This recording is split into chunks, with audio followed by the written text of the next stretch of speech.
I wonder if you'd believe this as a solution to the Aboriginal problem. Herd the worst of the Aborigines into one area, then put a chemical in their water that sent them sterile. In time, there'd be none of them left. Well, that solution has been put forward by none other than one of the Premier's closest friends, West Australian mining magnate, Lang Hancock. Those that have been assimilated into earning good living or earning wages amongst the civilised areas, that have been accepted into society, and they have accepted society and can handle society, I'd leave them well alone. The ones that are no good to themselves and can't accept things, the half-caste, and this is where most of the trouble comes, I would dope the water up so that they were sterile and would breed themselves out in the future, and that would solve the problem.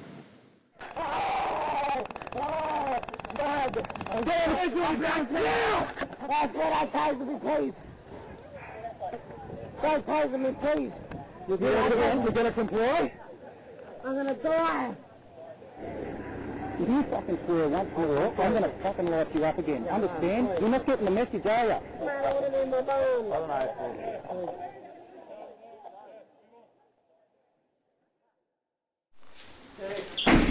Right. You're being very silly, mate.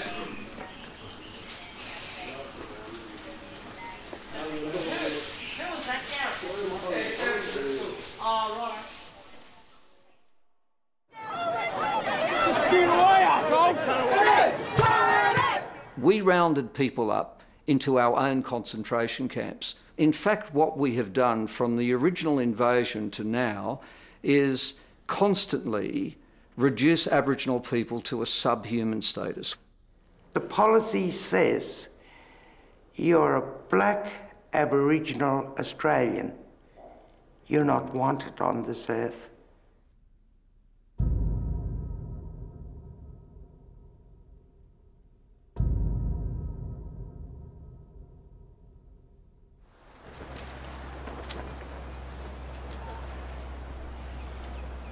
This is Sydney, jewel of Australia and the good life. I'm on my way to Palm Beach to meet Diana Edwards, who manages holiday homes overlooking the Pacific. Oh, that's impressive. Isn't it beautiful? It's like being on a ship. And all of that is Palm Beach. Yep, Yeah. that is the Pacific Ocean at its best. People sort of are always popping in for drinks. So 2 levels of entertaining, which is fabulous, with the huge big decks. Yeah. What is this rent for now?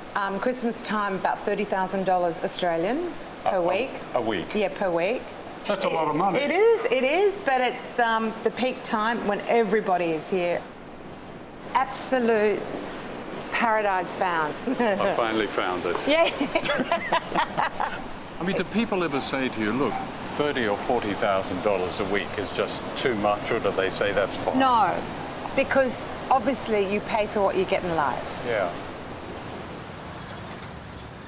Behind this million-dollar view is the other Australia, a secret battleground where the first people of Australia fought the invading British.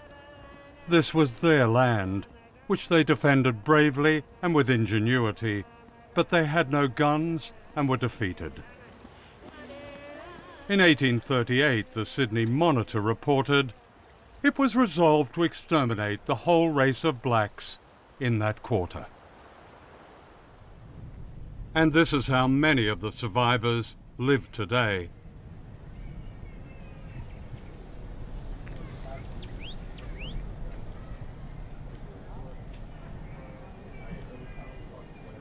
This is Eric Alkedra, who works at the health centre in the Aboriginal community of Umbludawatch, some 200 miles from Alice Springs in the Northern Territory. Yeah, I moved in here last year. Other families living in one house, maybe 20 in one house, or 15 in another. Some living outside. Do you have a kitchen in your house? No. No kitchen. Yeah, I have to make a fire outside. Yeah. You got a fire there, wood outside. No electricity? No electricity, no. You got water? Yeah, I use the tap out here. And you don't have a shower or anything like that? no shower. So it's just that one outside tap. Yeah, So to wash the kids, they got to stand under the tap. yeah, get a hose. You hose the kids. Yeah, hose, put a hose Yeah. up. Oh. Shouldn't be like this, should it? No. No. It's a rich country Yeah, it's rich. for some. You have a right to certain things. You're paying your tax. Yeah, I'm paying my tax. But I'm living in a tin shed. Here you are living with your family here, without a kitchen, tap outside, no electricity. Just over there, there's what they call a government business manager. Yeah. And he's got 18 air conditioners. Yeah, you should have given me one then. Yeah.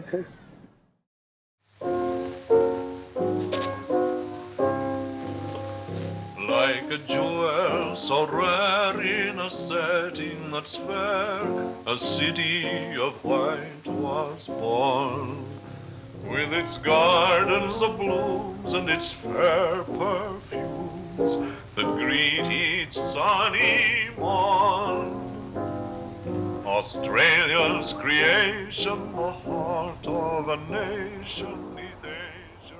This is Canberra, the capital of Australia. It's very quiet, with wide clean streets, manicured lawns, excellent schools. And this is the Australian Parliament.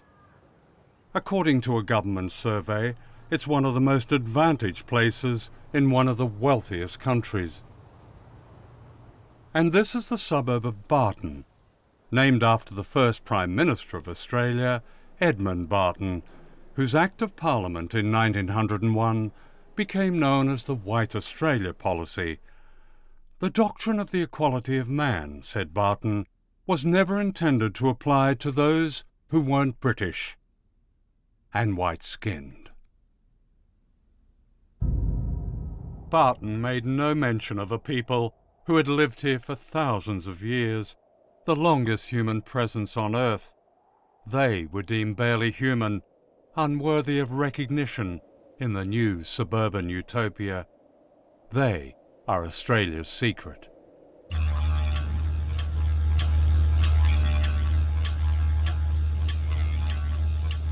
This film is a journey into that secret country, my homeland. It will describe not only the uniqueness of the first Australians, but their trail of tears and betrayal and resistance from one utopia to another.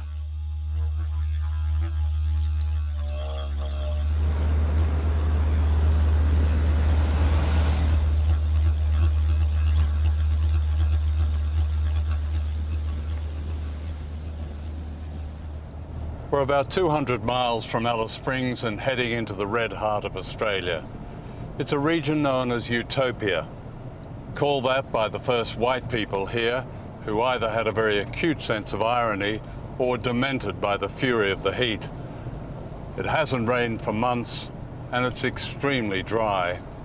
In the survey I mentioned at the beginning of the film, which named Barton in Canberra as the most advantaged place in Australia, the most privileged place, it also named Utopia as the most disadvantaged place, the poorest place in Australia. It's the home of the first Australians.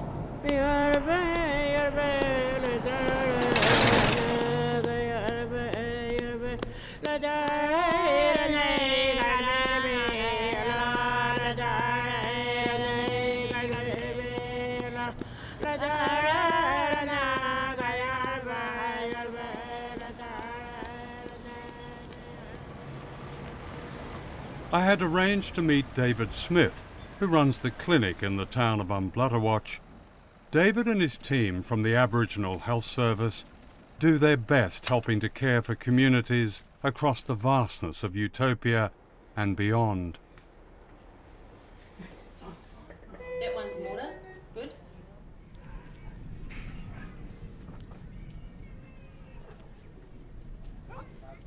People live here because this has been their homeland for thousands of years, their spiritual and physical home. and yet they are denied the basic facilities that white Australia regards as their right and takes for granted.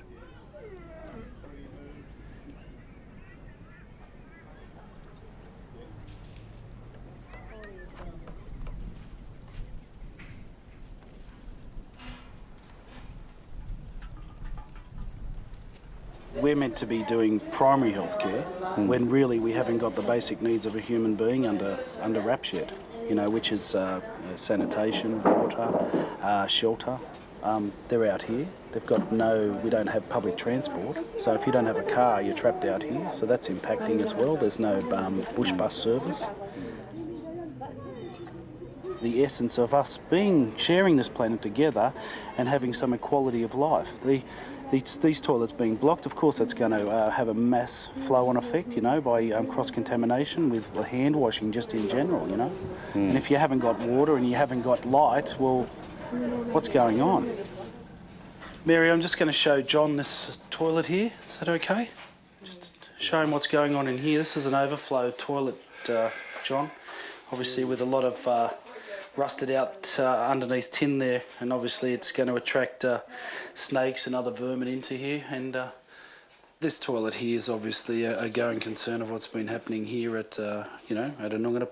We can tell that we don't have a functioning toilet. You would think there would be a basin in here so that kids can wash their hands. We got a mirror so they can check that their eyes, trachoma, you know. We've got ongoing issues, cross-contamination of gastroenteritis, just so many numerous things that this can create. I mean, where do I stop? It's, you know, these are compacting, let alone on the diabetic and the chronic diseases. We know that there's a major problem with diabetes. We know there's a major problem with renal and coronary disease. But what we haven't started addressing is the impacts that low quality housing and poor maintenance and sanitary practice is impacting on in Aboriginal lives. All this needs revamping. It needs pulling down and building again. Well, it's not a refurbishment, is it? No. Do you get a lot of cockroaches and that? Yeah. Because they came out and sprayed not that long ago, didn't they? I've had to get them out of their ears. They've crawled into their ears, and I've shown other health workers they didn't believe me. I said, no, you need to have a look at this and look in the ear with a otoscope, and seeing a cockroach with his legs and all intact curled up in an ear, in adults as well as children's ears, in the canal. So I know that they're there, so you can't tell me that there's not cockroaches and there's not a problem. Talking about ears, do a lot of these children have glue ears, that is, Otis ears media. that block up? Otis media is a compounding factor in Indigenous people. What's the effect of that? Well, it's a learning process, a delay learning due to them not hearing correctly. They can't hear the teacher. No, that's right. We're going to get a lot of problems. We'll get respiratory normally. We'll get cross-contamination, diarrhea, gastroenteritis. And how does it affect the young children particularly? Well, hydration levels. You know, you lose. You know, they lose 10% of their body fluids. We've got some serious problems.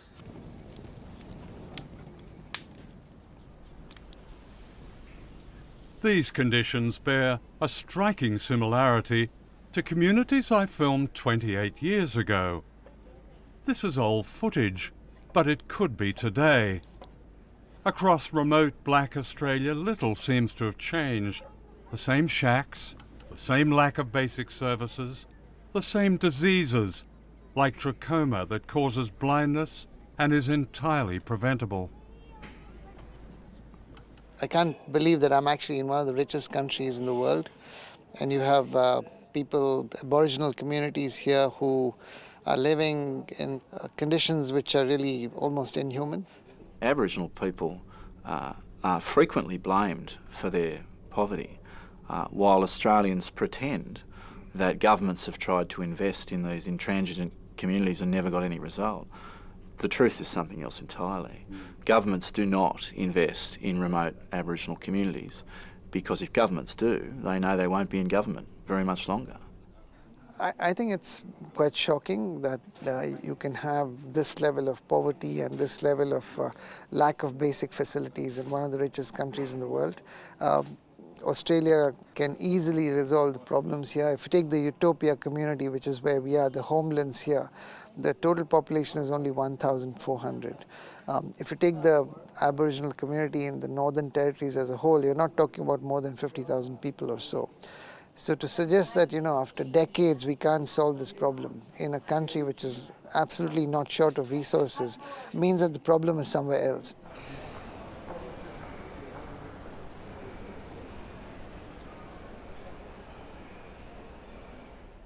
Mr. Snowden, you've been a Member of Parliament for the Northern Territory for a total of 23 years, almost a quarter of a century. A third of the Territory's people are Aboriginal. Why, after all these years, is there unchanging, shocking poverty wherever you look? Hard question to answer in short.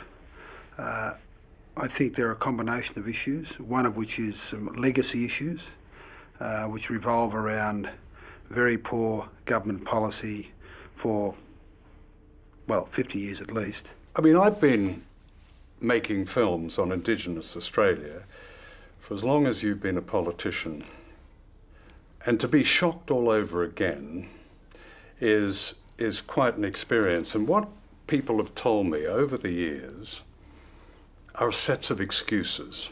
In the context of health, for which I'm responsible and have been responsible now for a number of years, 3 years, we've made massive interventions which will address many of those issues. We've got significant policies, very good policies, addressing chronic disease management.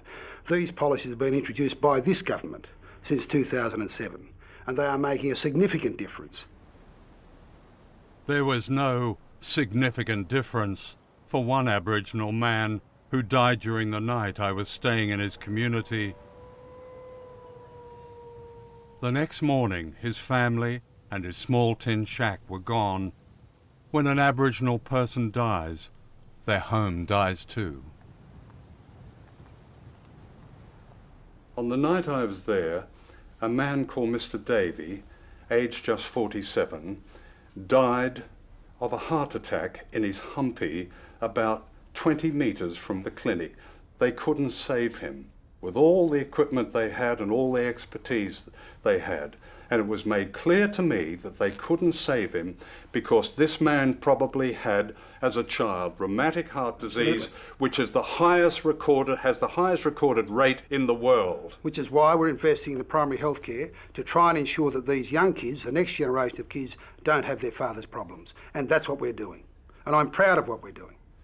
Well, I'm glad you're proud. I just couldn't see evidence of anything in these communities. You talked to the doctors. Ring the doctors up after. Yes, I've talked to the doctors. And did the doctors tell you what I talked to one doctor I talked to. I didn't expect her to say what she said. She compared the conditions with 19th century Dickensian England. She said in that time there was rheumatic heart disease. That's right. I talked to another doctor who reminded me that Australia is on a United Nations shame list as having not conquered trachoma, which even poor countries like Sri Lanka have conquered. And did she tell you about the investments we're making in trachoma right now? I'm not proud of the past. I'm certainly not proud of the past. What about the present? What I am proud of is... You're proud of the present? I'm proud of the fact that we've How could any Australian, and I'm an Australian, walk into those communities and say they're proud? Could you let me finish?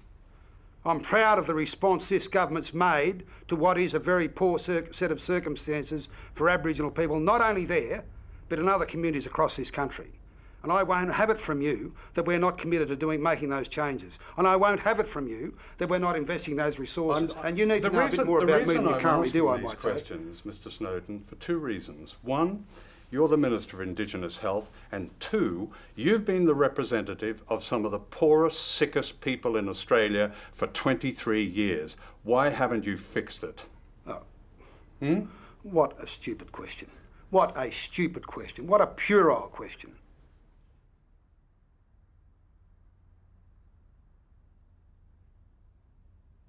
Sometimes, in my darker moments, I actually think that addressing the Indigenous development problem in Australia is beyond the capacity of Australia, and that we actually need overseas aid in addressing this problem.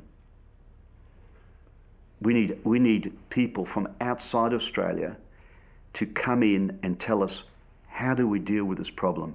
It's become so politicised and acerbic here that we just cannot deal with it rationally.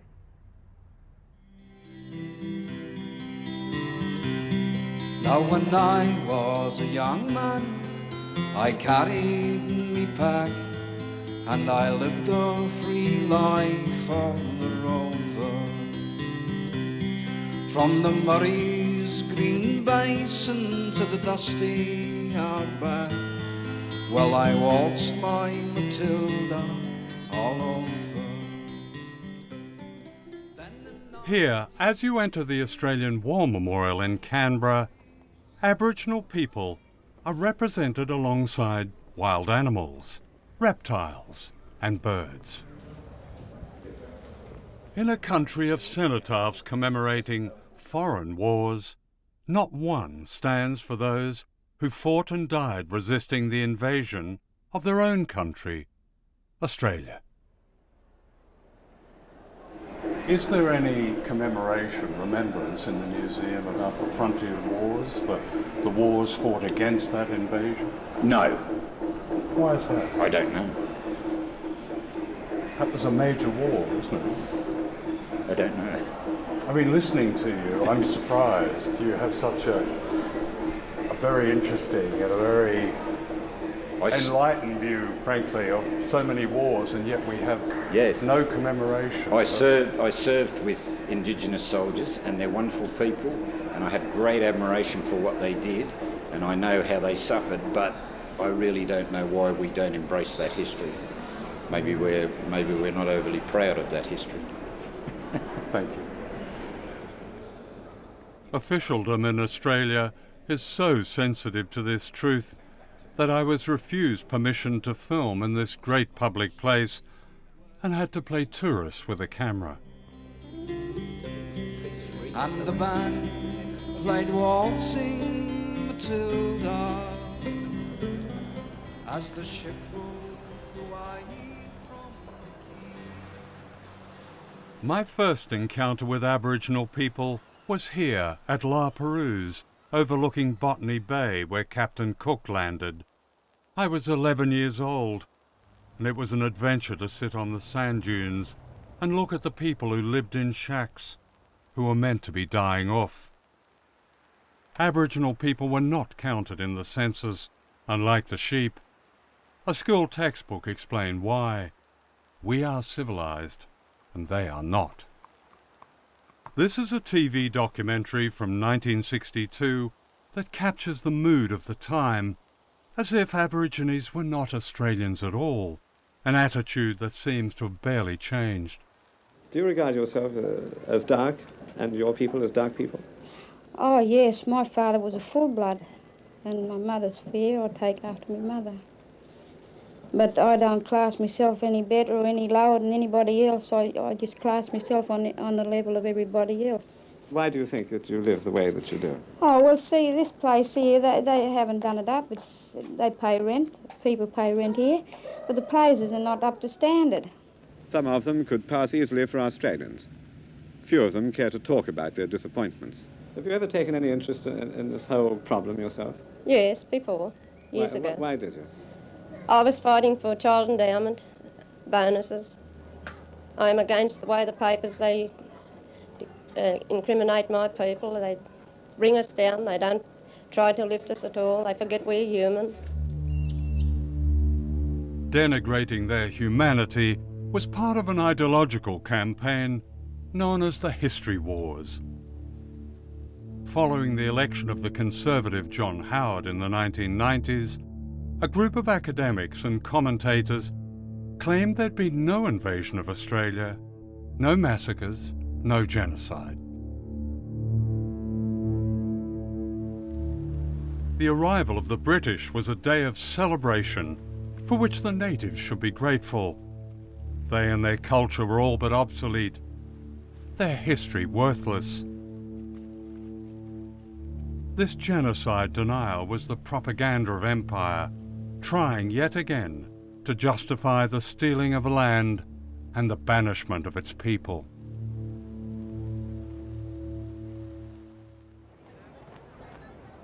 It's Australia Day 2013, celebrating the founding of Australia as a penal colony in 1788.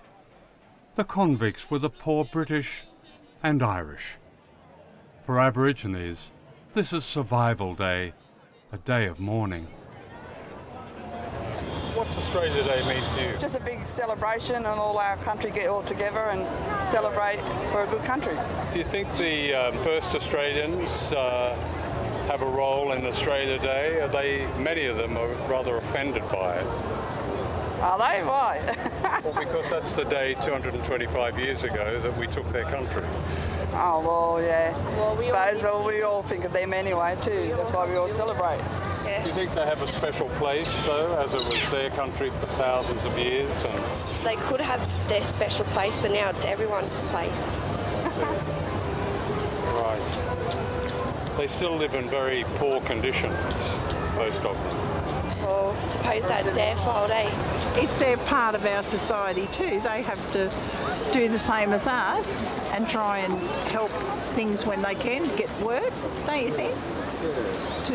To be one of us. I know it's hard for them because nobody wants to employ them, do they? They would say it's their country. When you say one of us, they would say, well, maybe it's the other way round. Yes. Yes, I suppose, yeah, there is that, but they own from the their country. point, They're the original owners. Yeah, we came in with our flag and said, this is ours. I know. That's what makes it hard, doesn't it? Well, over history, that's always happened, hasn't it? Yeah, Whoever it's comes always in happened. takes from the original. Yeah. This is only through the media that I've heard, where they're drunk and they can't get up and they don't want to help themselves. You know, well, that's no good either, is it? You know, you've got to try and get them sober them up and say, well, you know, you can have a future. Why are they living in such shocking conditions still? Well, I think that's what they want. They get offered a lot of things, but that's what they want. You think they get offered a lot? Yes, I've been into Central Australia and all that. And yeah, I think that's just how they like to live. They like to live in that. In their own. Yeah. What about the people whose country it was in the beginning? What about them? They haven't got much to celebrate today, have they? No, they do. What? Because you come to this country, mate, you're a part of this country. No, they didn't come to this country. They were here to begin with. They were here to begin with? They had it for thousands of years. They're all Australian, mate. Everybody that comes to this country is Australian. Why do you think they find today a day of mourning, a day of offensive day, because it celebrates the taking of their country? I do not believe that is an offensive. We are all Australian. And that's it. Every single person walking past me right here, everybody. Yeah. They're Aussie. Doesn't matter if they're black, white, yellow, blue, green, whatever, man. Yeah. They're Aussie. We're all Australian. Are you Australian? No. You're not? Irish. How do you think the first Australians make of today? Because they haven't got a lot to celebrate, have they?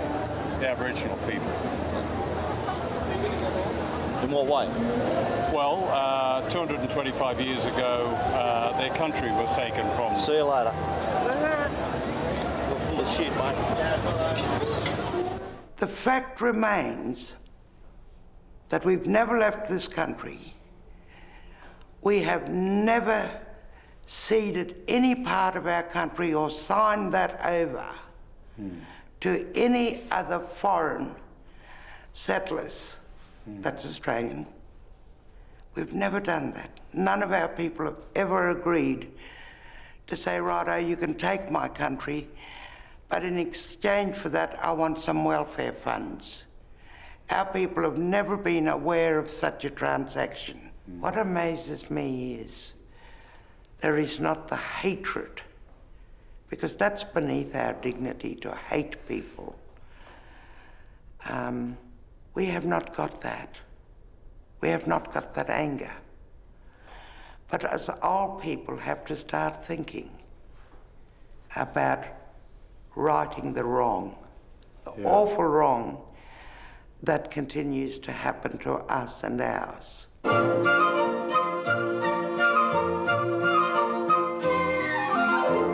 The early birding traffic takes the narrowest bridge to Perth, while down the Swan at Applecross, the boats lie at their berth. This was the official 1960s vision of a suburban utopia in Australia's biggest and richest state, but it was dependent on airbrushing out an entire human community. Ah, this is better than life for me. A day by the beach in the open sea.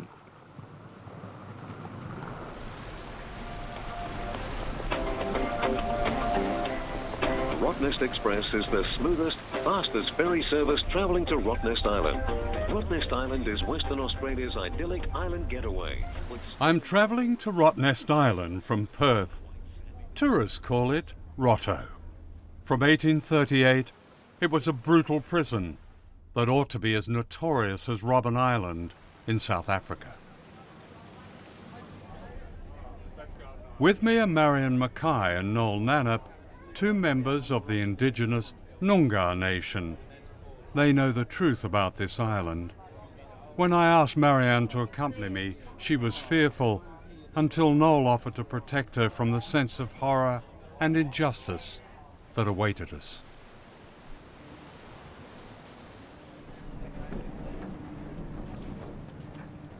Rottnest Island was one of the British Empire's most isolated concentration camps, part of a genocidal history that's barely recognised in white Australia. On the beach, Noel performs a ceremony meant to protect us all.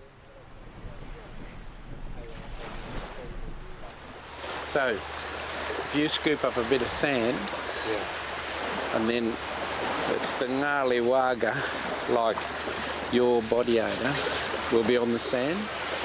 And when you throw it out there, the spirit here will know that you're here. Wara wearing Bolyakangan.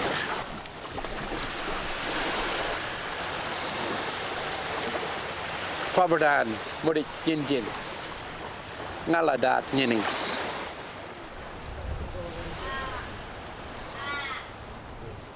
On the ferry over, I just picked this up. Yep. And here it is, Rottnest Island. Yes. And naively, I was waiting for a description in the historical section of something. Yeah. Not the horrors, but even a sanitised version of the concentration camp that was here. Yeah. There isn't anything.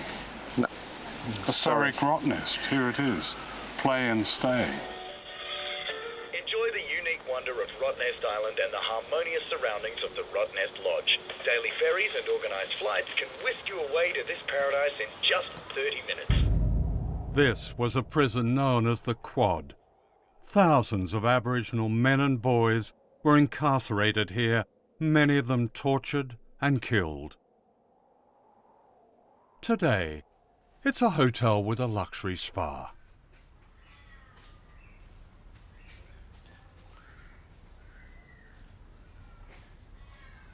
Australia must be, Noel, the only country that makes a tourist hotel out of a place of carnage. I can't think of another one. They're the obvious comparisons. But this is I know what shocking, you're saying. isn't it? It's so degrading. We feel so, so traumatised about all of this. And you could imagine 7 people living, trying to be crammed into each cell. There's 3 cells here. And the kind of conditions that they were living in? The conditions they lived in initially when this was first built, they only had one vent above the door. That was it. And it gets really cold here and it gets really hot here. This is obviously a family room. This is where the children go. They've got double bunks and the parents there. And you know, this room we're in is actually 3 rooms. In each cell, there's 3 of them here. So 9. 17 people died in each cell. 17 people. So in this expanse, you can see from that wall over there to there, Yeah. 51 people have died. And this is what people now pay $240 Is that a what they night. pay? Yes, that's what it costs.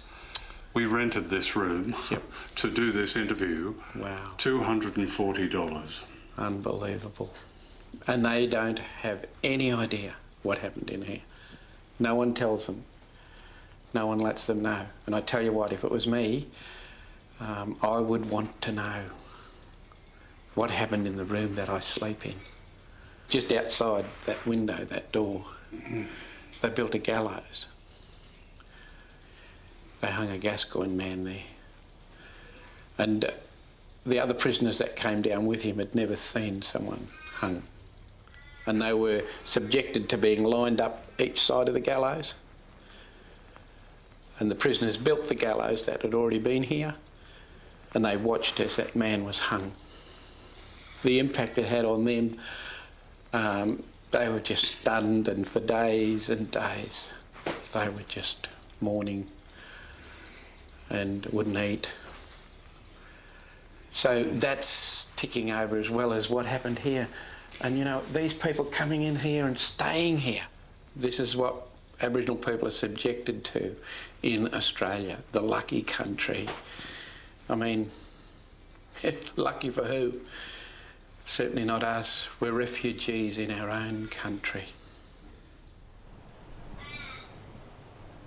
Next to the hotel is one of Australia's largest mass graves. Over 300 Aboriginal prisoners are buried here. Until a few years ago, there was no sign indicating this was sacred ground. What was once the morgue is now the hotel kitchen. The manager of the hotel told me there were long-term plans to convert the quad prison to a memorial. You see the burial ground and they just got no respect at all for the history of our people.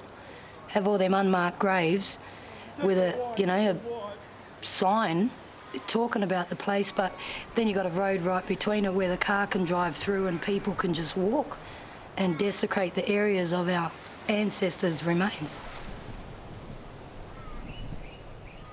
Rottnest Island is not the past. Western Australia is a state of imprisonment for black Australians. On Australia Day 2008, an Aboriginal man called Mr. Ward died a terrible death as he was driven 300 miles in this prison van in blazing heat. The temperature in the mobile cell reached 56 degrees centigrade. The coroner called it a disgrace. The Director of Public Prosecutions took 2 years before deciding to do nothing. Eventually, the van drivers, their employers, and the prisons department were fined for a breach of health and safety regulations. An Aboriginal man called Mr. Ward suffered a really terrible death. The coroner said, in effect, he cooked to death. The coroner also said that your department, when you were minister, shared the responsibility for his death. I certainly contemplated resignation after it happened, because what's the point in Parliament if you can't change things for the better? Well, the Aboriginal legal services, they routinely warned you as minister. Yes. So you couldn't say you didn't know. No, I knew, and in fact I can recall writing a lengthy letter to the Aboriginal Legal Service. I did so on the basis that the bureaucrat gave me assurances that they would lift their game. This was an especially horrific death. A man cooked to death. He was so hot that there was a terrible burn across his body, and he died. Yeah. Where does the buck stop? Ultimately, you're right. The buck stops with me. The whole justice system is to some extent at fault. Now, as I said, I'm not evading my role because I regard myself as, at some level, being personally responsible. You were in charge of the department. Yes, I agree entirely, and it's something that I'll go to my grave regretting intensely. Why didn't you resign? Why didn't I resign? I contemplated it for 3 days. What happened? And then I thought, well, I really want to see if I can, do whatever I can to fix the issue. But what did you do to fix it? What I did was we already had, for example, other transport better style vehicles on order, and so there are things like that need changing. But that doesn't happen to white people, does it? No, of course not. When was the last time a government minister in Australia resigned and said, we can't take this kind of atrocious racism? It seems that we're waiting for the next case to happen. I had to put my staff through cultural sensitivity training. Cultural sensitivity training? No, but my staff in my office, on the pretext so that I could then invite the senior people from corrective services along, in the hope that they suddenly understood some of these fundamental issues. What's cultural sensitivity training? Well, about our Aboriginal culture, what the issues were from a corrective services perspective. So I've subjected my staff, who I thought were excellent in my ministerial office, to this training on the pretext that I could get some of the senior managers in from the department in to actually learn some basic facts about Aboriginal culture. So they didn't know any history. They didn't know that massacres took place across this country. They didn't know that people had been sent to a form of Devil's Island. Well, certainly some of them did. There are some very well-meaning people who do all know that, but some of the senior management, and in fact one of the senior managers who's a female, she was asked when she joined the department here in an interview in the departmental magazine, what exposure she had to Aboriginal culture. She said she'd come from Bradford and dealt with a lot of Pakistanis, so she understood these issues. How was she planning to deal with Aborigines in Australia? Well, I just had no idea. It was shortly after that I arranged the training session. You arranged the cultural sensitivity training? Yeah. Is Western Australia building more prisons? At the moment, they're, I think, racking and stacking them is the vernacular. Excuse me, what does racking and stacking mean? Well, they're double bunking. So it literally is warehousing people, I think. They're warehousing and racking and stacking. Yeah. That's the way they filled up the slave ships.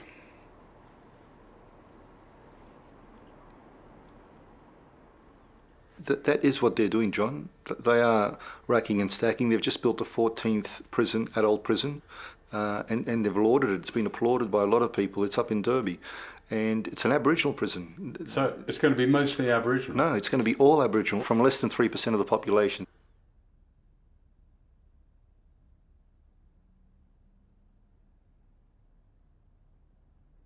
This whole notion of the law and order state, increasingly looking, as some argue, to have, a centaur state that looks after very well those who conform and fit in to, in terms of, neoliberal global values, and incarcerates and treats very harshly those who don't conform.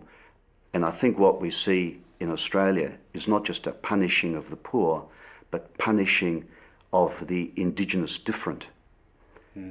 These are people who have fundamentally different norms, and they're very susceptible to not conforming to the norms of the law and order state, which again, some argue is a direct product of global neoliberalism.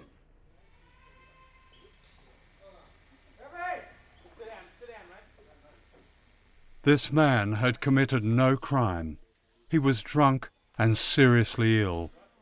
The police call this protective custody. My nephew was taken into custody, I think it's on the 3rd of January. You know, the police have this sort of thing where they can grab people off the street who they believe need protection.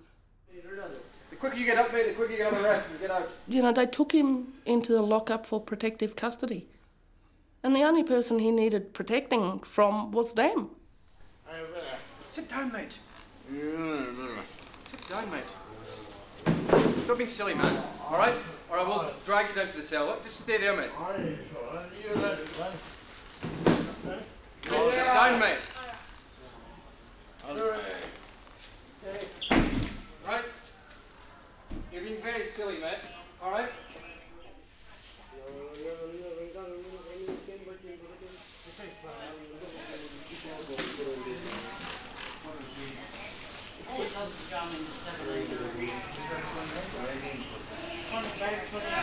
Not a glamorous walk.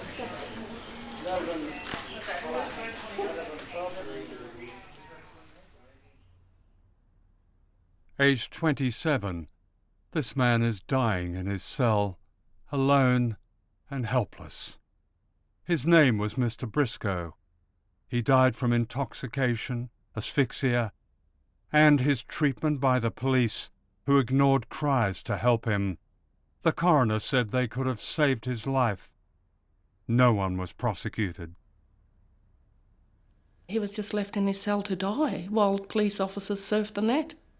Here where we are in the Northern Territory, the rate of incarceration was 6 times that of the incarceration of black people during the last 10 years of apartheid in South Africa. In Western Australia, it's apparently 8 times more. Do you think Australia should be regarded as an apartheid state? I don't think it's a lot different, apart from the fact that there aren't signs everywhere saying, you know, black people drink from this tap and white people drink from that tap. In Alice Springs alone, you would have to be blind not to see apartheid here. The amount of people taken into protective custody is staggering. And the recent death in custody coronial in Alice Springs, I can't remember the figures, but even after 25 years in the Northern Territory, I was staggered that I needed that many people go into our custody. You know, the evidence is in all our jails, particularly in the Northern Territory, full to bursting, and it's not going to change anytime soon. We really need to deal with the underlying problems, and again, it's easy for me to say because I don't have the answer, but we've spoken about it. Giving people good housing, giving people a good education, making sure people's health is looked after as well as mine and everybody else's in the community. In 1981, Eddie Murray died in police custody in the New South Wales town of Wee Waa. In spite of evidence of police lying and cover-up, no one was prosecuted. A second inquest found that his sternum had been smashed. For more than 25 years, I've followed and filmed a campaign for justice by Eddie's parents, Arthur and Leela Murray. I filmed this interview with them in 1987. Well, in my own mind, I know Eddie, he wouldn't have taken his life. I think he was killed by a police officer. In 2012, Arthur and I went back to Wee Waa, where his family had grown up and where Eddie had been killed. Arthur Murray's life and extraordinary achievements are almost unknown in white Australia. Arthur worked as a chipper weeding the cotton fields. He was paid just over $1 an hour. Paying black Australians a pittance has a long history in the land of fair go.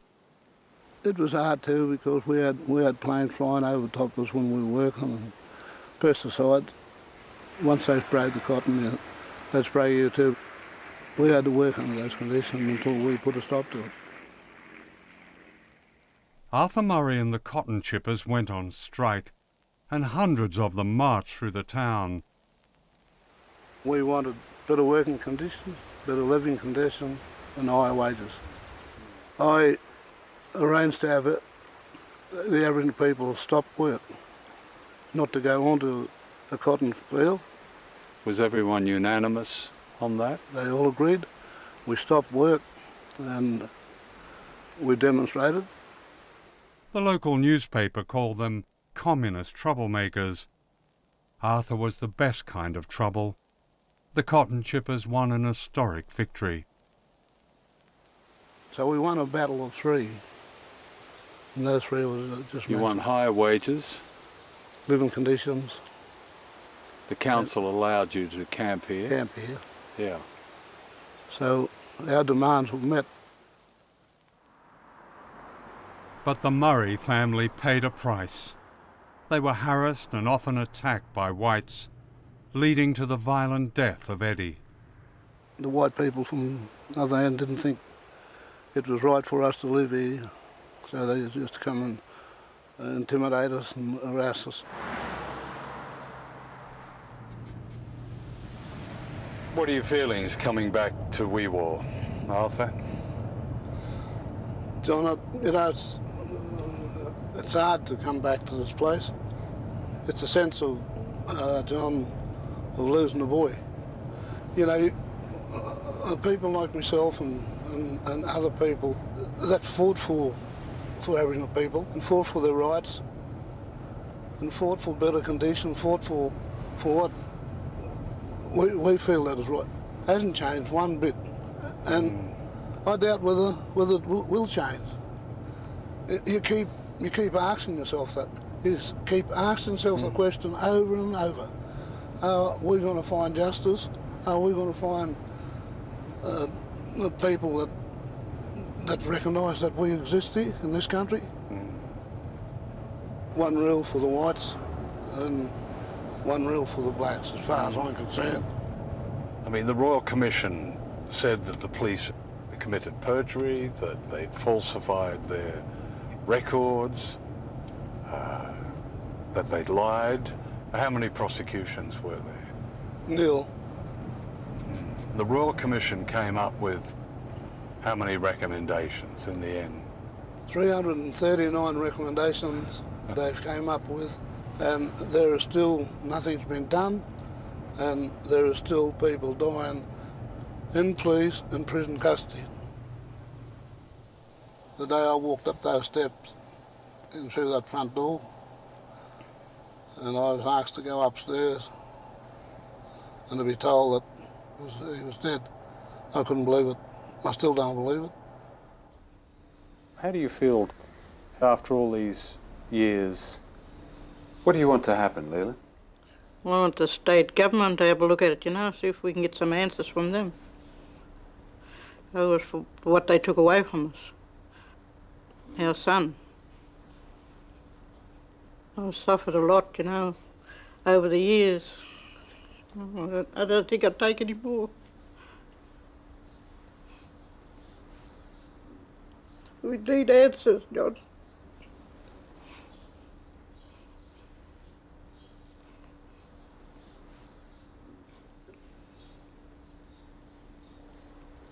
When do you think things will ever change in this country? When we get justice for it, you know, this country. Leela died in 2004, still fighting for justice.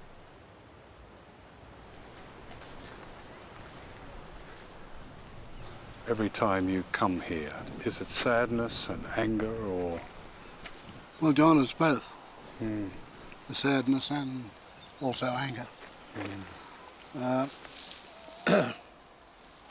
And it's hard to talk about it, but yeah, I've got to express my feelings about a son that I loved, and I express my anger about how he died and under those circumstances, and those angers are still with me. It's almost impossible to say that Eddie didn't die in vain, because it began a campaign on behalf of so many others. which your T-shirt says, and it's the recognition of that by white Australia that can only redeem, if that's possible, white Australia from its own role in the deaths of young men like Eddie. Recognition of it, and that means justice, doesn't it? For sure it meant justice. And this happened in 1981, and it's 2012, and we are still waiting for the white man to give us justice. And it hasn't come yet.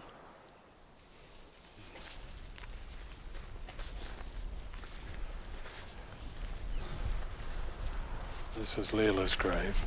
Yeah. All she felt, John, was pain and sorrow, and she thought maybe one day that we'll get justice, but that has failed us, failed her, failed the family. How old were you when you met, you two? I was 15, Leila was 17. She's 2 years older than me. Yeah. We've been together for 46, 47 years. Together. And you brought up a family of 12 children together. 9 girls, 3 boys, yeah. A great lady, a great woman. Yeah. I can't say anything better than that she was a classy and lovely lady.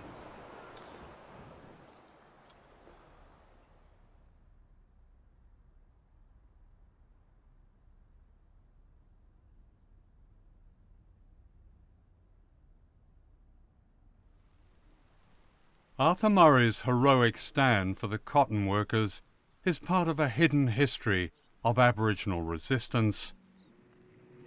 Epic victories by stockmen, farm workers and their families ended slave labour in Australia. At Wave Hill in the Northern Territory, an historic strike by the Gurindji people became a rallying cry for justice for all black Australians. This movement, this strike, was the longest strike in Australia's history. Yeah. It's 8 years. And they were threatened by police and others who worked on the station. They made a stand against this. And this is one of the most historical movements in this country. Wave Hill was the largest cattle station in the world, owned by the British multimillionaire Lord Vestey. Aboriginal people were the backbone of the cattle industry, yet they worked for little or no money and rations. In 1966, led by Vincent Lingiari, the workers and their families walked off. Their defiance is expressed by their union organiser, Dexter Daniels. We want the money now. You want the money now? Yes. Too long to wait. So you want to break the law, in effect? That's right. You think you get all the Aborigines on your side? Yes. In all the Northern Territory? That's right. I will. I'll do all I can. Every ways I can. I'll bring them in my ways. Their strike was a victory for the principle of equal pay and decent working and living conditions. The struggle for land rights is at the heart of the continuing struggle for freedom in Australia.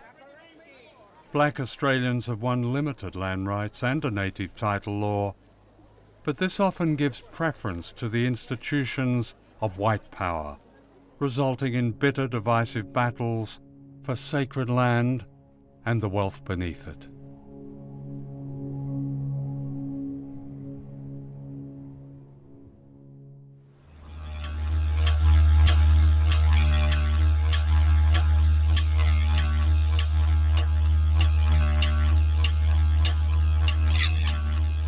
The sacred heart of Aboriginal Australia is Uluru.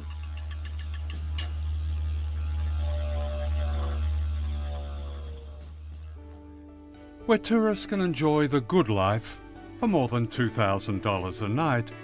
It's eco-sensitive and out of sight of the poverty and slums of those whose land this is.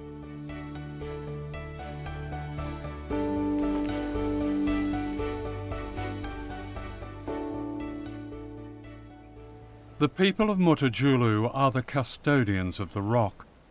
Their overcrowded houses are riddled with asbestos, which causes cancer.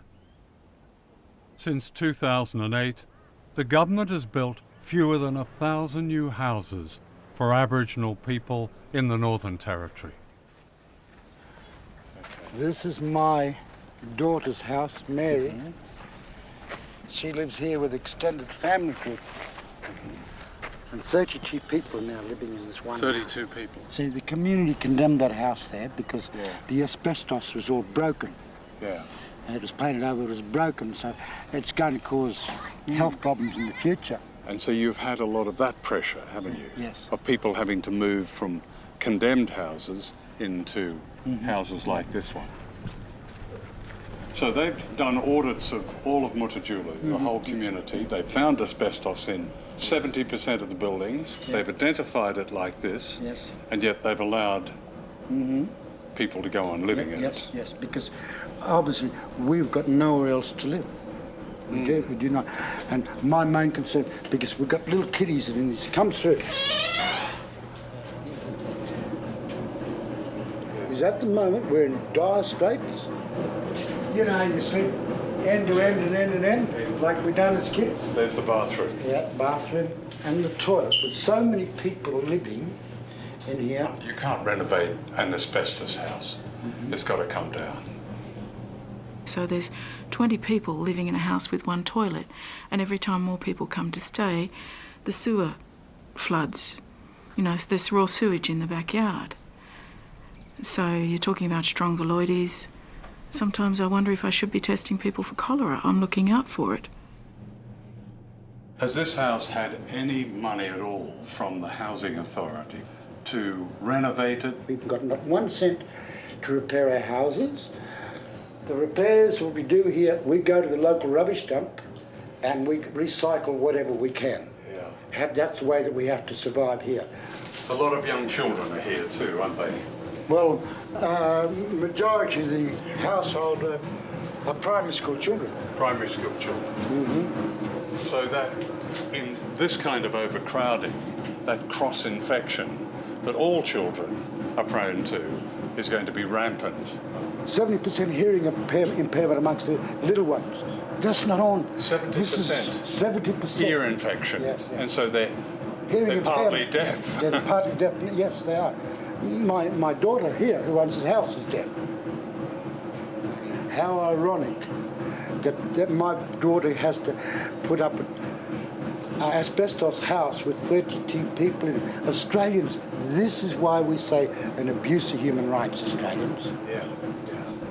There was a report by the Indigenous Doctors Association that mentioned the incidence and degree of malnutrition, starvation. Oh, absolutely. Malnourished children. People who are overweight, who are still malnourished because they're living basically on flour and meat, which is subsidised by the council here.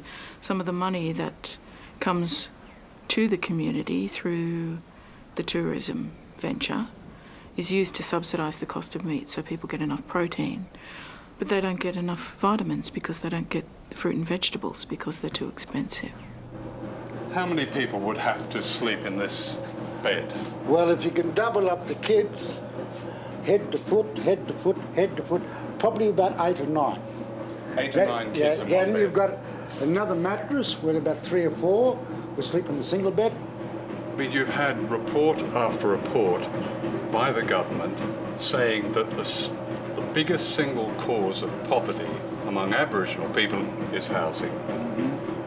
Following his apology, Kevin Rudd promised, in fact, allotted $700 million to building houses in Indigenous communities. Where is it? They had 9 brand new vehicles with 11 people in them, 9 vehicles. These are the housing people. They came and audited the community. But not once, 7 times, and still the housing condition is still like this. We also have extra people living outside here.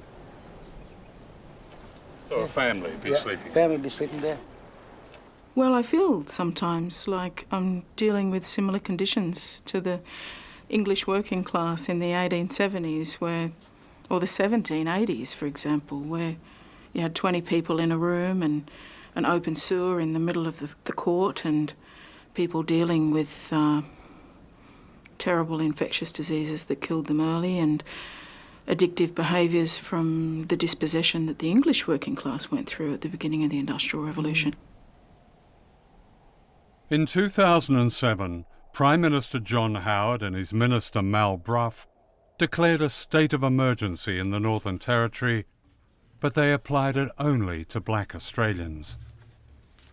Well, ladies and gentlemen, Mr Brough and I have called this news conference to announce a number of major measures to deal with what we can only describe as a national emergency in relation to the abuse of children in Indigenous communities in the Northern Territory. Known as the Intervention, its aim, they said, was to save Aboriginal children from pedophiles, but there was a hidden agenda. It is interventionist. It does push aside the role of the Territory to some degree. I accept that, but what matters more? The constitutional niceties or the care and protection of young children? The intervention was launched on a very cynical big lie, a vicious one that smeared all Aboriginal people in the Northern Territory because the Minister for Indigenous Affairs at the time, Mal Brough, said there were pedophile rings in all of these communities that the federal government was going to occupy. An extraordinary sweeping claim. The legislation that delivered the intervention, this federal takeover, doesn't actually mention children, but the propaganda machine from the beginning was relentless. Everybody in those communities knows who runs the pedophile rings. They know who brings in the petrol. They know who sell the ganja. They need to be taken out of the community and dealt with. An extraordinary sweeping claim.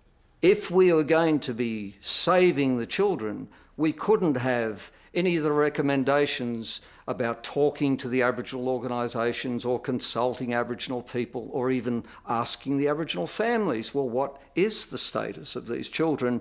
It was time to send in the troops. They scared the living daylights out of everybody. It really did. The mothers thought their children was going to be taken away and they bolted. Everybody left this community. So the army just rolled in their trucks and pitched their tents in the middle of the community. Yes, here, right The Australian Army in an Australian Aboriginal community. Yes, all these soldiers. We were being attacked.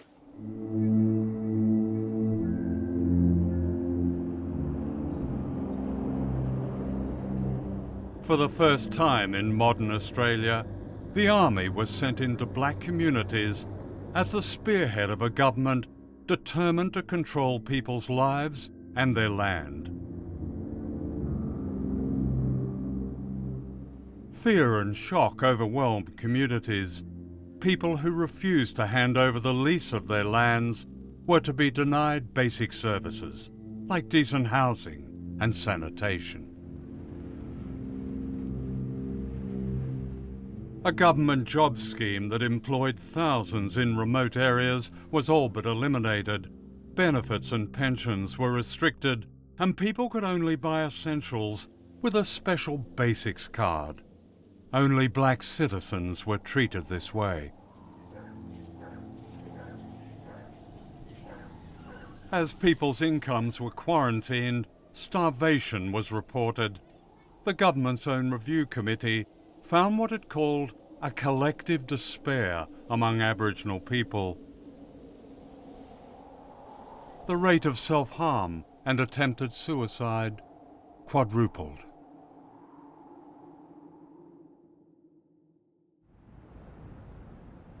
Laying the ground for the intervention was a lurid media campaign led by a national TV program called Lateline.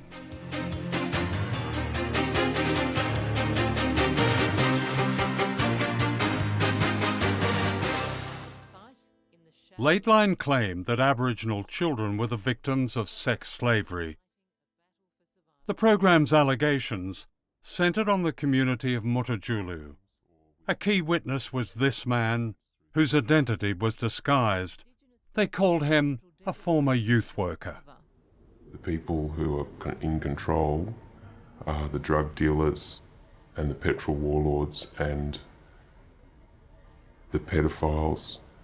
There was no sex slavery, no petrol warlords, no pedophile rings. The anonymous witness was actually a senior government official who had worked in Mutijulu but never lived there.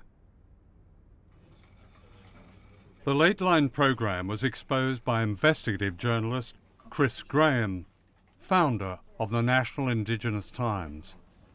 In 2006, Lateline began reporting that sexual abuse in Aboriginal communities was rampant and that Aboriginal men were violent and beating and abusing women and children on a scale that can't be believed. And it was that style of extraordinary sensationalist reporting that paved the way for the federal government to introduce policies that, frankly, Australians haven't seen. I mean, the anonymous youth worker, in fact, was this government official called Gregory Andrews.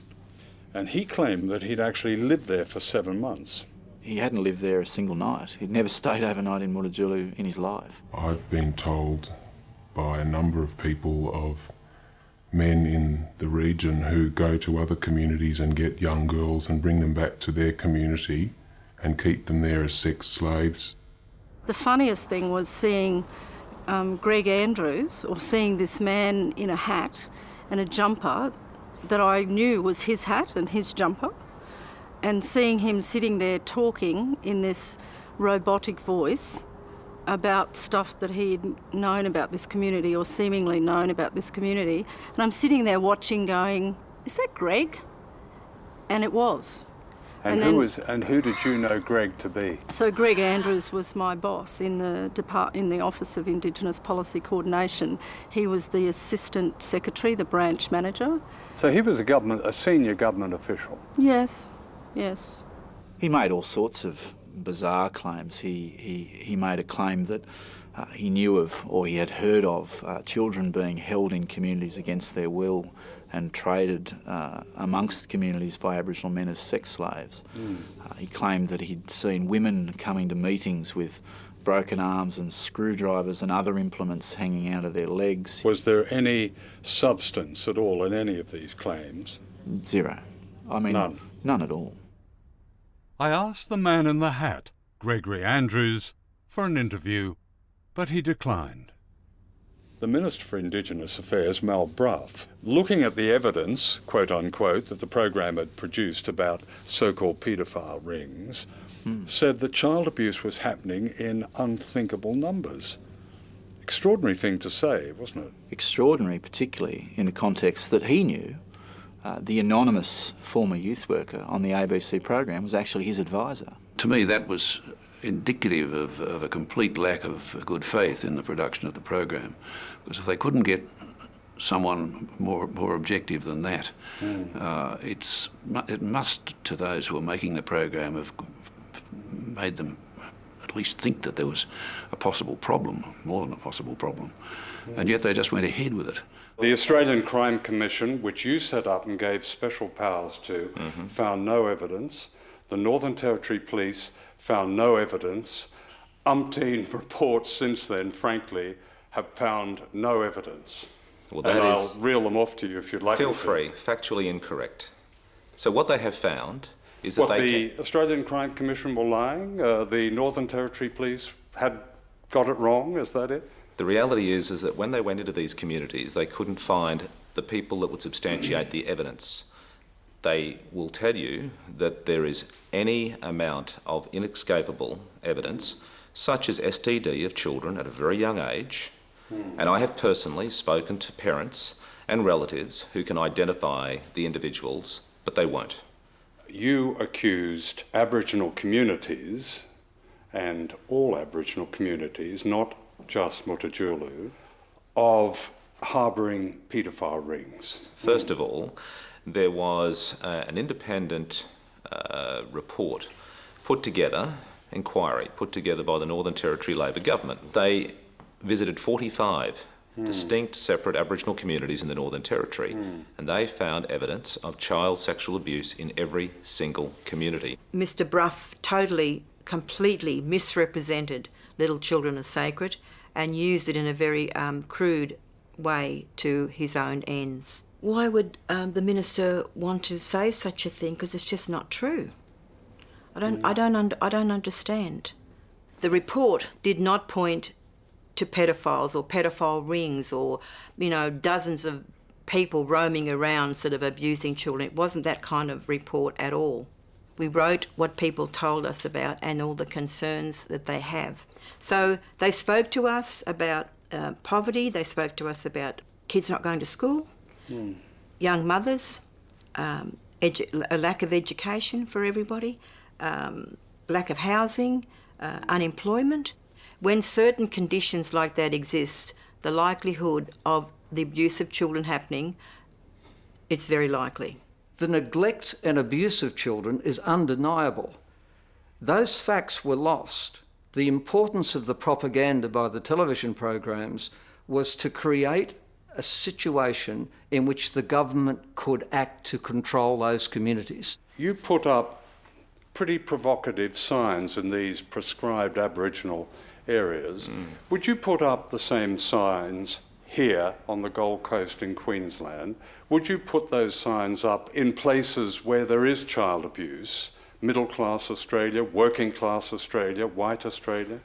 It's a really good question, because what you're actually pointing to is that we should not discriminate about colour, but we should be actually protecting children, regardless of where they are. Yes. Let me tell you, I live here on the Sunshine Coast, and there is child sexual abuse here. That's quite okay.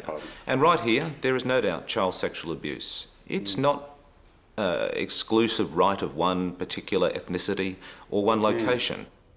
So in 2008, the Central Australian group of specialists put together a report around the intervention. And I suppose one of the major things that we found and we wanted to make clear to the government was that after 11,000 health checks of children that had been performed, there was only one child who was found with a health condition that wasn't otherwise known. And that wasn't a sexual assault case. So if Mal Brough wants to dismiss this report written by experts in their field working on the ground, then I suppose he can, but his dismissal is false. Why did Gregory Andrews appear anonymously? This is a man who, in effect, worked for you. Why did he appear on the ABC's Late Line programme calling himself, or them calling him, an anonymous youth worker? Why did that happen? I don't know why you would put the question to me, because didn't he brief you before that? No. He didn't brief you? No. The parliamentary record tells a different story. Brough told Parliament that Gregory Andrews provided the information of his notes to my office.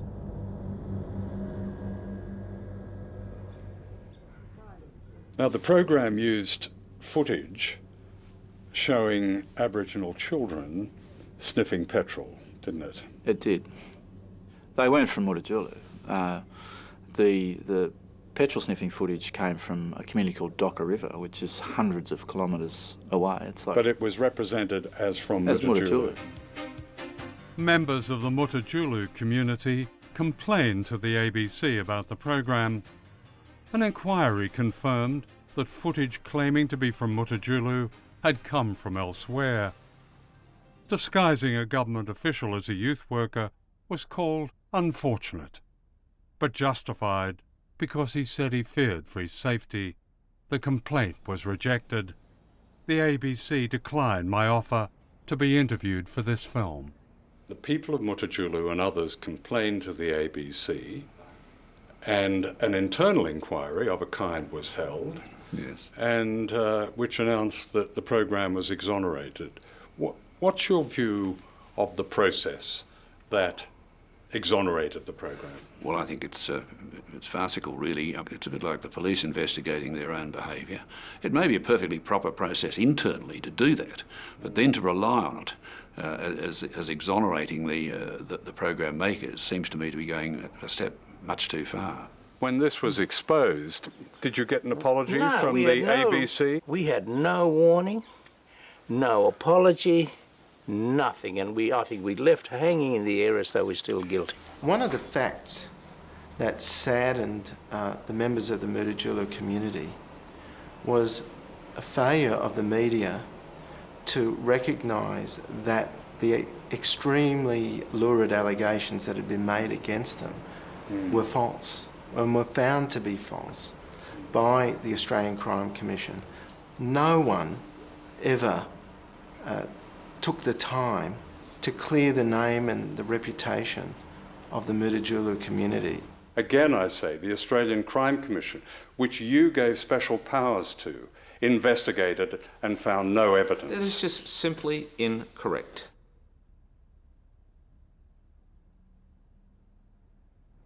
And he completely annihilated us in what he did. That intervention was completely, disgustingly wrong. I certainly accept that the intervention was wrong-headed, was stupid. I said it at the time. I maintain that point of view. It was based on a deception, wasn't it? Well, more than that. It was based on a lie. Good. What was the lie? Well, the lie was that basically, cut it short, that Aboriginal men were basically all child molesters. Aboriginal men, I think, are the most demonised people in Australia. And I'm constantly saddened by that because that's my father. That's, my elders. That's, Aboriginal men I deal with every single day. It saddens me that they're painted as these rapists and people who can't control themselves. I think that's just absolutely disgusting, and it shows that these people who write these things don't know the Aboriginal men I know. They obviously haven't spent a lot of time with Aboriginal people in communities. I think that's what really saddens me because it affects Aboriginal women as well, because that's our husbands, that's our sons, that's our uncles. It's really disgusting, and it is a myth. It's not true. I mean, we've got a lot of racist policies in our past, but this one was the mother of them all. And in order to launch that policy, the federal government, with the assistance of the opposition, the Labor Party at the time, suspended the Racial Discrimination Act in order to bring it in. And there is only one reason why you suspend a Racial Discrimination Act, and that is if you intend to do something that's racist. And both parties admitted it was racist. The United Nations has branded it racist, but they did it anyway. I'm damn sure if, say, South Africa had proposed to introduce similar legislation there would have been absolute outrage in the rest of the world. And yet here in Australia we can do it, get away with it, and nobody seems to think that there's anything inherently wrong with it. That's the bit I don't get. What is the point of imposing something like this on you? I find it extremely suspicious that, I remember a few years before the intervention was placed in Central Australia, watching huge helicopters fly over our homeland with these massive, big, I don't know what they were, I can only assume they were looking for minerals. And they just fly over. It's like watching a film from outer space, these helicopters flying over with these big, massive antenna-like things hanging from them. Then, a few years later, the government comes, crashing into the Mutijulu community to sort of obliterate these paedophilia rings that actually weren't there. And then they bring in the intervention, and then amazingly, they find this huge amount of uranium and precious soils in Central Australia. And it all coincides around the same time. And people might think I'm being a bit paranoid, but you can't help but be paranoid when all of those dots are sort of connecting to each other. In 2007, a campaign called Top End Secret 2 was launched by the Northern Territory government to explore for new mineral deposits. According to an industry survey, the Northern Territory is the new frontier of Australian mining.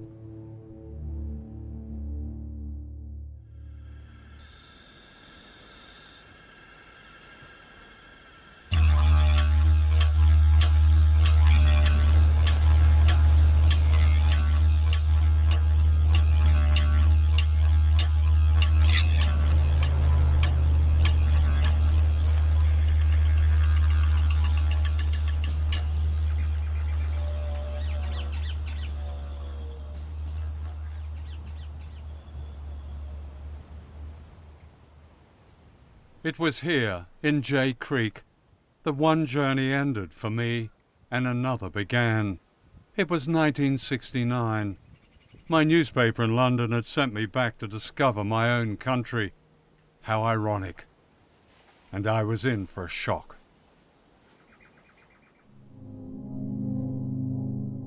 This was a photograph I took at the time. Jay Creek was secret Australia. A government reserve where people were forced to live in unimaginable conditions.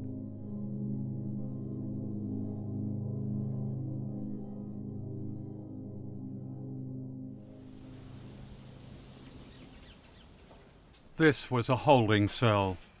It was from places like Jay Creek that children were taken in their thousands by police and welfare officials. They became known as the Stolen Generation.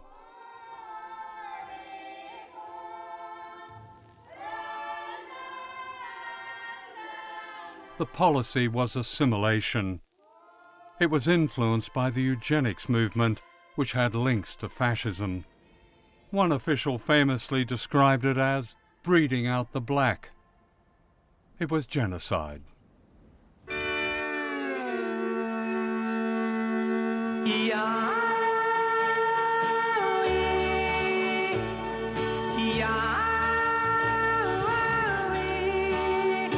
My brown skin baby, they take him away.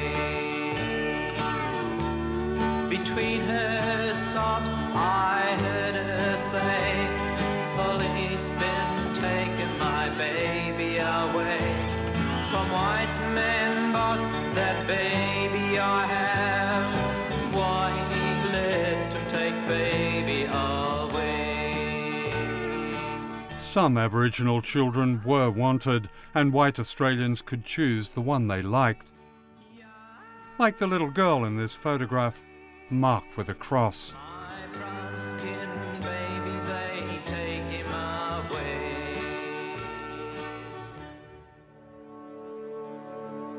Many would become domestic servants in middle-class homes, an undeclared system of slave labour. Lorna Fijo and her childhood friends would hide in fear of being taken away. And they said, be careful, they're taking brown-skinned babies away from their mothers, black mothers. I have a black mother.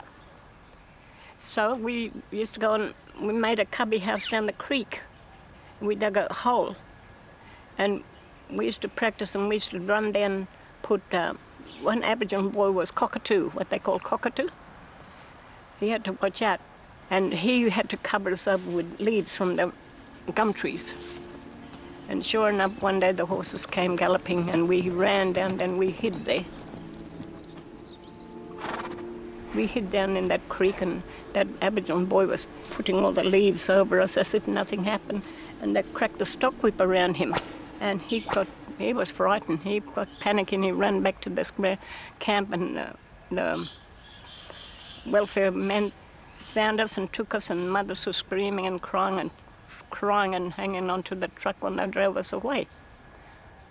Oh. Yeah. Your mother must have been... She fretted for me to the day she died. Did you miss your mother a lot? Yeah. Oh, yeah. Cry nearly every night. We all used to cuddle up each other. Oh.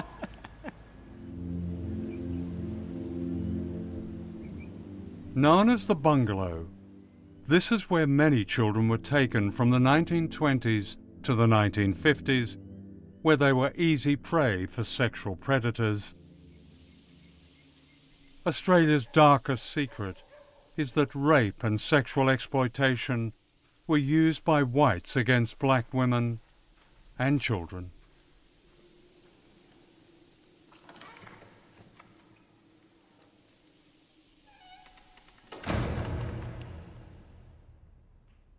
Today, when Aboriginal people set this history against the false claims that led to the intervention, the irony is bitter. The time has now come for the nation to turn a new page. A new page in Australia's history by righting the wrongs of the past and so moving forward with confidence to the future. We apologise for the laws and policies of successive parliaments and governments that have inflicted profound grief, suffering and loss on these our fellow Australians. It was not an apology on the murder, the rapes, the poisoning and everything of Aboriginal Australia, or the First Nations as people prefer to be known now. It was an apology for stealing so many of our kids with the same intention of assimilating them and making sure there is no continuity of Aboriginal traditional practices in Australia. Mr. Rudd, as Prime Minister, you broke a long silence in Australia. You apologised to the Aboriginal people for the theft of their children. You said, and I quote, "It's not sentiment that makes history, it's our actions that make history." What did you mean exactly? I think with the apology, two things were necessary. One was a deeply, if you like, spiritual or emotional transaction between Indigenous Australians and non-Indigenous Australians. And that was simply but profoundly to say sorry. It may sound trite to some. I've heard it described as gesture politics. But if you have deeply wronged a people or deeply wronged a person in your own life, you cannot begin to conduct a normal relationship until you've set wrongs to rights at that level. But the wrongs did continue. Within a year of Rudd's apology, 37 Aboriginal children were taken from their families, allegedly for neglect, in the town of Lightning Ridge, New South Wales. There was a little baby, 4 days old. They just went to the hospital and just ripped him out of your mother's arms. That's going back in history. This is what was done with our little stolen generation children.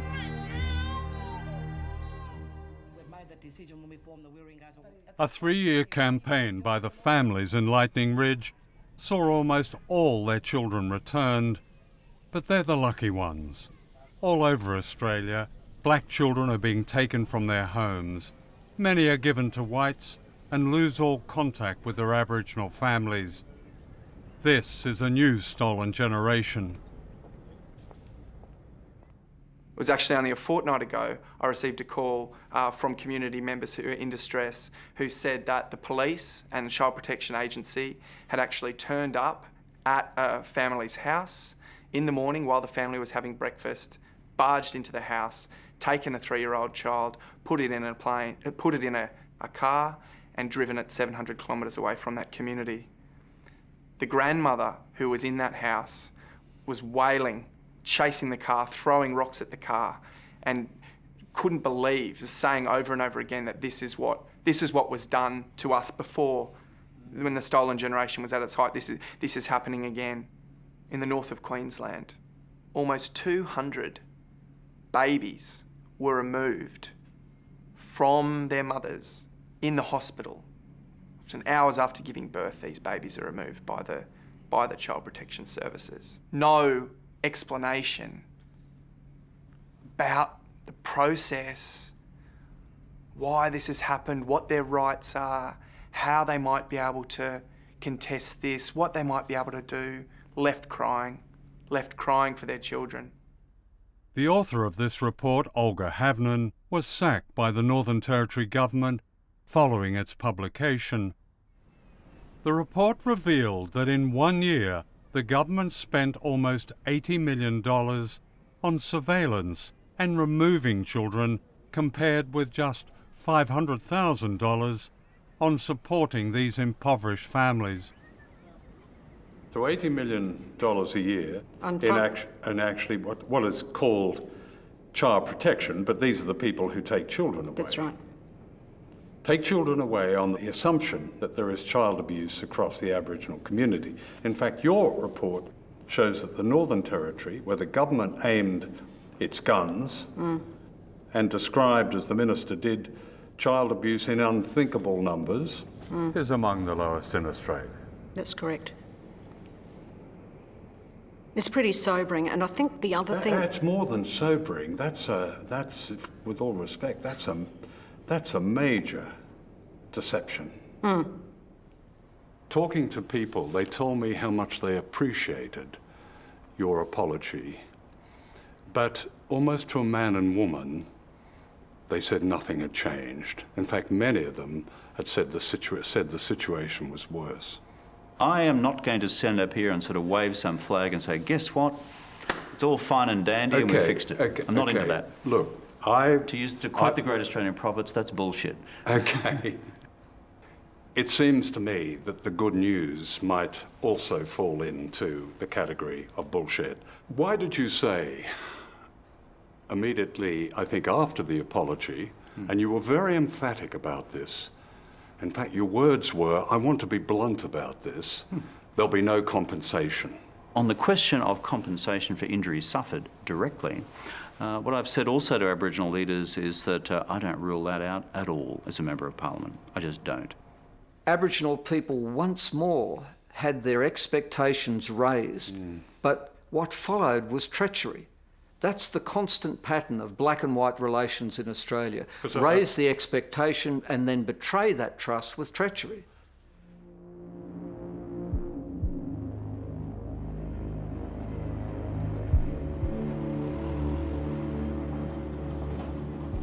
This betrayal runs deep in Australian political life, with its connections to powerful interests such as the mining industry.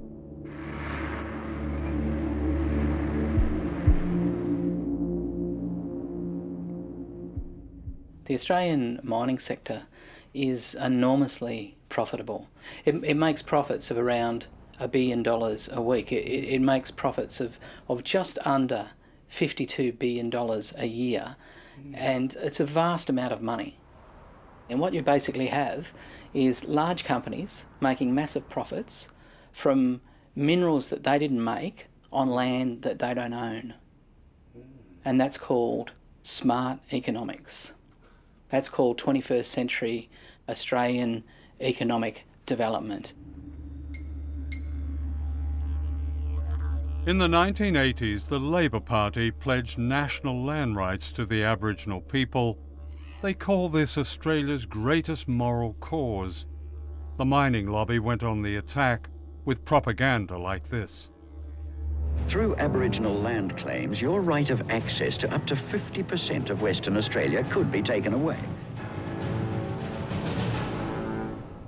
Do you think it's fair that less than 3% of our population should claim ownership of up to 50% of our land? Full-page newspaper ads.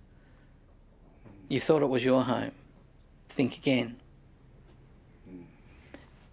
Targeting iconic places in Australia. A beautiful picture of a beautiful place. Have you loved this? Take a good look now. Your kids mightn't get a chance to. Aboriginal people will lock it up. White people won't be able to go there. You'll need permits to go to your favourite beach. You won't be able to swim or fish at your favourite beach because the blacks will take it. It was extraordinary. It was bald, crude, and sadly, effective. Once elected, the government of Bob Hawke gave in. universal land rights were abandoned. In 2010, the mining industry spent $22 million on a campaign to stop a proposed tax on their super profits. What do all those who love Western Australia say? Axe that tax. Axe the tax. Axe the tax. And bugger off. Please listen. Rudd, what should our West Australian newspaper be saying? Axe the tax. Axe the tax.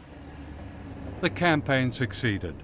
Labor Prime Minister Julia Gillard reduced the tax to almost nothing.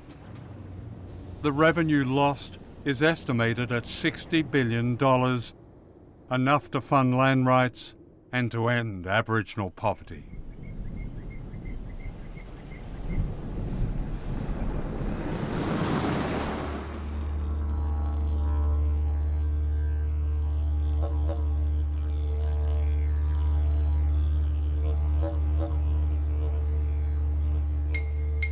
This is Robert Eggington, a warrior of the Noongar people of Western Australia, whose resistance defies a history of dispossession. Here he speaks uncompromisingly to a white audience. I've experienced dark sarcasm and racism from authorities since my early school years to my adulthood. I don't believe in nationalism. It's offensive, and it gives a false sense of identity of those who have stolen lands of which they now believe that they so rightfully inherit. Robert has pursued those who denigrate and exploit Aboriginal people. At a remarkable healing centre in Perth called Dumbartung, Robert and his wife Selina celebrate Aboriginal culture and history. And here they battle a modern disease called suicide. They lost their own son Bob this way. I would say that within the last 2 weeks here in Perth, we would have suffered and we would have experienced 7 to 8 suicides, ranging from young children as young as 14, 15 years of age. The history of colonisation and what's led up to this epidemic today is reflective of the policies of the governments, and in particular the stolen generations. Certainly incarceration and the continued incarceration of young Aboriginal men would be a key factor. And I think with a lot of young Aboriginal men, the loss of identity, culture and their heritage plays a key role in the sense of where their self-worth is diminished and their value in a society that doesn't value their culture or them as even human beings. For a lot of our young people, they don't see any hope at the end, or any light at the end of the tunnel, or any hope within their future. And so for many of them, the answer is not to want to be here anymore. Robert and Selina have made this a memorial room and covered it with photographs of Aboriginal people and their families, all touched by lives cut short. All of the people to whom come here to, be able to emotionally feel a sense of connection and belonging. They're able to and have a place where they can just literally cry here. There's another photograph here of our grandson. He's a very spirited little boy. He lost his dad 4 years ago through suicide, and this very room here is a memorial, is a tribute to his dad, our only son. It was like when our son died, all our hopes and dreams died with him. But that's not the case, because here is our beautiful little boy, and this is where we see our hopes and dreams now with our little grandson, as well as the other 2 grandchildren that we have. We believe that when it comes our time to pass on, we go back to the earth and we become part of that earth again. So the cycles of humanity and earth become one, and we're not separated. So if you've got a belief system, let's say like a Western belief system, you're going to be saved outside of this world in a place called heaven. Well, of course, you can do with this land as you like. You can plunder it, pillage it, rape it and destroy it. It is of no consequence. But in our culture and in our laws, if we were to harm the land and to hurt that land the way in which it's being done today, we would be punished spiritually very severely for that.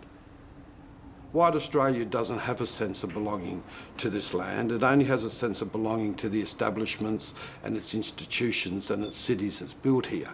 It doesn't understand this country. No more whispering in our mind. No more whispering in our hearts. Let's rise up to break these chains. Stop these killing games.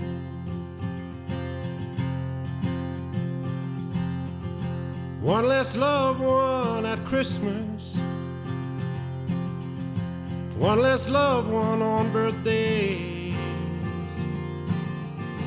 But that smile won't be forgotten. Can you never fade away? In other Western countries, Indigenous people still suffer. But unlike Australia, historical treaties have been signed that begin to recognise their right to self-determination. Australia is the only developed country repeatedly condemned for the abuse of its Indigenous people. Now and then Australian governments talk of reconciliation, an acceptable idea that hasn't built decent homes or got rid of blindness in children and malnutrition and Dickensian diseases. It hasn't stopped young people suiciding, and it hasn't stopped a land grab that began more than 2 centuries ago. Like apartheid South Africa, reconciliation is not possible without justice, and this will only happen when the first Australians are offered a genuine treaty that shares this rich country, its land, its resources and opportunities. The benefit then will be mutual. For until we give back their nationhood, we can never claim our own.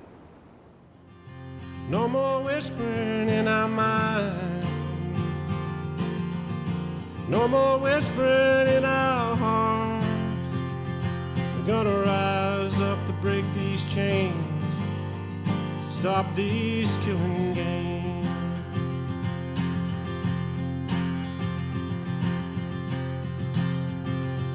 So the night was blessed with evil.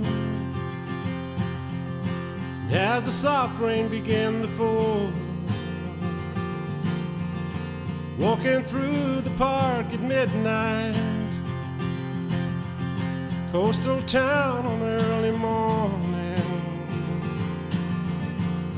the shots ring out in the darkness, blood on the ground where he lay.